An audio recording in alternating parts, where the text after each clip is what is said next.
فردای روزی که حمله اسرائیل به ایران شروع شد، از جلوی شیرخوارگاهی که دخترمون رو از اونجا به فرزندی پذیرفته بودیم رد می شدیم. در حین رانندگی ناخودآگاه عهدی رو که با همسرم بسته بودم و مرور کردم. حدود 5 سال قبل بود که پس از مدت‌ها تلاش تونستیم کودکی رو از همین شیرخوارگاه به فرزندی قبول کنیم. بعد از ورود شیرین این هدیه خدا به زندگیمون، نذر کردیم اگر تو ادامه زندگی شرایط بهمون این اجازه رو داد و اوضاع مالی مساعد بود، کودک دومی رو هم به جمع خانواده‌مون اضافه کنیم. این همیشه تو ذهنمون بود، اما هیچ وقت به نقطه‌ای نرسیدیم که بتونیم اقدامی بکنیم. تا چند روز پیش که از طرف شیرخوارگاه تماس گرفتن و گفتن پادگانی که اطرافشون قرار داره هدف حمله قرار گرفته و ترکشایی به شیرخوارگاه حسابت کرده. نگهداری بچه‌ها تو شرایط بحرانی براشون خیلی سخت شده بود.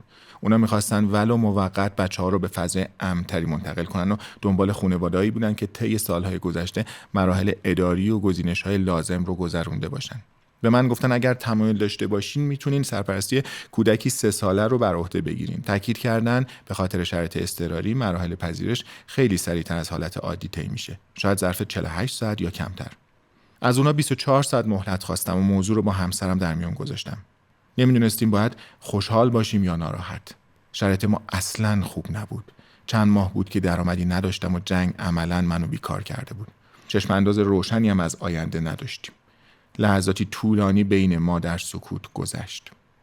نمیخواستیم بر اساس احساسات و بدون برنامه تصمیم بگیریم که زندگی برای خودمون و 2 کودک بیگناه تلخ بشه. اما از طرفی دری باز شده بود تا بدون دوندگی دوباره رویای داشتن فرزند دوممون رو عملی بکنیم. موقعیت سختی بود. نمیدونستیم باید چی کار بکنیم. دست به دامن دوستی شدم که برامون استخاره بگیره. بعد اومد. سوره غافر آیات 51 تا 58 که مصداق چشم بسته پای نهادن به تاریکیه. غمباد گرفته بودیم. تلفن موبایلم زنگ خورد. یه دوست خانوادگی داشتیم که اون پیش از ما یه کودکی رو به فرزندی قبول کرده بود. از اون زمان 10 سال میگذشت. اون بود که ما رو به شیرخوارگاه معرفی کرده بود. تماس گرفته بود تا بگه پیشنهاد مشابهی رو در مورد همون کودک 3 ساله بهش دادن و خوشحال بود که شرایط پذیرفتن رو داره.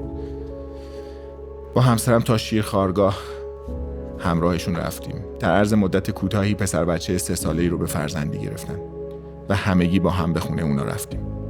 ذهن من و همسرم همچنان درگیر احساسات بود و مدام اشک می‌ریختیم. قسمت اونا بود.